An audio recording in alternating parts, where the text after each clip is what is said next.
The Chargers are in first place in the AFC West, but the grip doesn't feel that strong.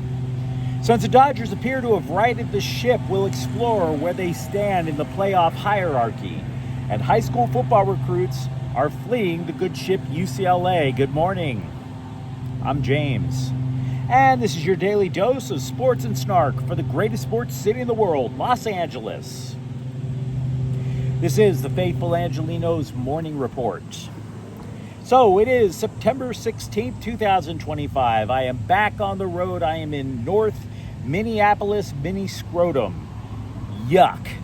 Anyway, do you like being in the know about LA sports? Well, if you do, clickety-clack the like button. Clickety-clack the subscribe button.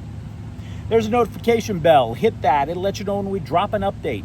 Sharing is caring. Let people know we exist. And by all means, comment. Now, we have an expanded look at the scoreboard during football season, starting off with Chargers 20, Las Vegas 9. The Chargers can claim first place in the AFC West, but at what cost? Khalil Mack's arm went a way that your arm is not supposed to go. Kinda gruesome. The 9-time Pro Bowler with 108.5 career sacks? Yeah, losing him is not a plus. I can't say he'll be back this year. And by the way, since he's 34 years old, I don't know if he's going to be back, period. We obviously have to wait for an MRI, but man, that was really ugly to watch. Now, a friend who's a Chargers fan reached out to me as if to say losing Mack isn't a big deal. Quote, Tuli Tuipulotu is our best pass rusher. He is now. It's him and Bud Dupree for the immediate future. Side note, I like Khalil Mack. I think he's a surefire Hall of Famer. But man, when you taunt Raider fans by holding up an O, as in Oakland, with your hands after a sack, you are tempting fate, my dude. You ain't going to be able to have a second arm to make that O for a long time. Don't tempt fate. Now, as for the game, I'm watching it, and the same thought just kept occurring to me for the entire 3 hours. These two teams can't block. They can't. And when it comes to that, and by the way, I know I said I liked the Raiders' chances yesterday. Totally acknowledge that. But when it comes to that, when neither side can block, the next question should become which quarterback can perform under duress. And in that case, you have to take Justin Herbert over Geno Smith. Straight up. The one time that the Chargers were actually able to block for Herbert, he threw a bomb for a touchdown. Now, Herbert had 2 touchdown passes. Meanwhile, Smith threw 3 picks. The Raiders did not get into the end zone. But again, a sign that the Chargers can't block. Keep in mind what they did in the offseason. They signed a 1,000-yard running back. They drafted arguably the second best running back available. And then they didn't even try to run the ball in the second game of the season. You know who was the leading rusher for the Chargers last night? Justin Herbert. The team itself rushed for 81 yards. So, it's a win. You absolutely should be happy with it. You're in first place. You should be happy with that. But looks like a tenuous grip to me, guys. By all means, let me know what you think in the comments thread. Also, last night it took 10 innings, but Philadelphia defeated the Dodgers 65. Tonight the Phillies played the Dodgers at 7. What do you say we get to the rest of the news? It was pretty easy to feel downtrodden when the Dodgers spent more than a month and a half sucking. The question wasn't even whether they sucked, it was the intensity of the sucking.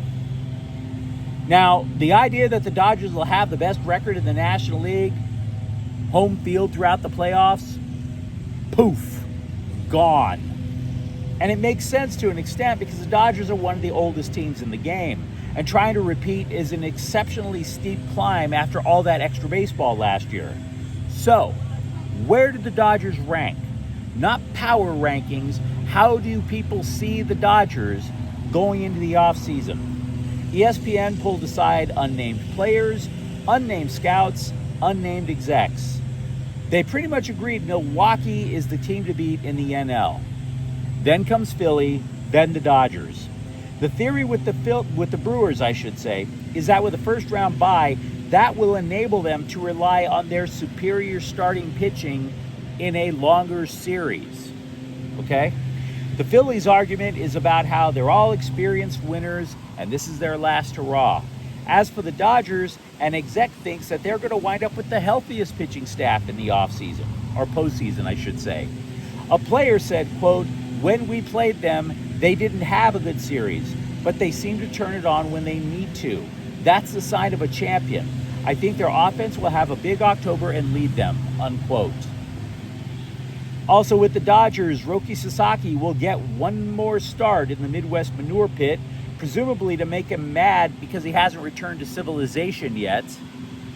On the plus side, director of pitching Bob Hill has been with the dude, tinkering with Sasaki's mechanics. As a result, the pitcher's hitting triple digits more often without shattering his arm in the process, which is a good idea. There's a reason we haven't seen him in the mound at Dodger Stadium since May. Meanwhile, people keep abandoning UCLA. Three-star linebacker recruit Ramzak Froyen went to Twitter. I am not calling it X. I will be happily dead naming Twitter. And he decommitted from UCLA football, which made him at the time the 5th Bruins recruit to decommit since Deshaun Foster was fired Sunday. Now keep in mind, for all the hype that surrounded USC's recruiting cycle in 2026, UCLA was ranked in the top 10 as well. I doubt they are now. There's no telling how far down this ship be a sinking. But if you squint, you can see Leonardo DiCaprio freezing off to the side.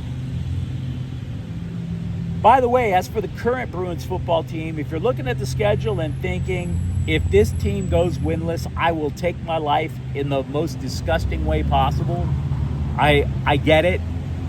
Don't do it, but I get it. According to ESPN Analytics, the best shot UCLA has to win a football game for the rest of the year is October 18th versus Maryland at the Rose Bowl. They gave them a 34% chance. Get your tickets now. The Rams also have an injury dilemma, just like the Chargers on defense. Akello Witherspoon, a cornerback, is on injured reserve. He's not going to require surgery, but he is out for 12 weeks. Maybe he'll be back in December.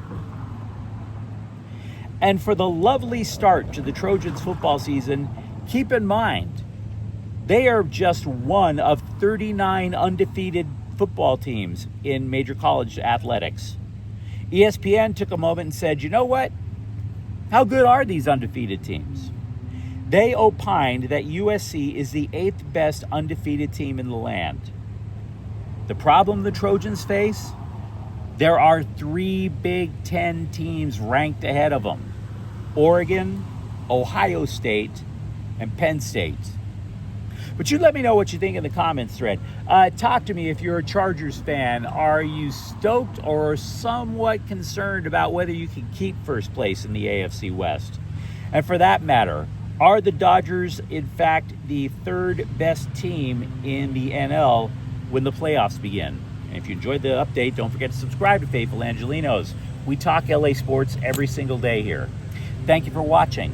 I'm James. We'll be back tomorrow. Faithful Angelenos is a Kian Cortez Queso production. Take care.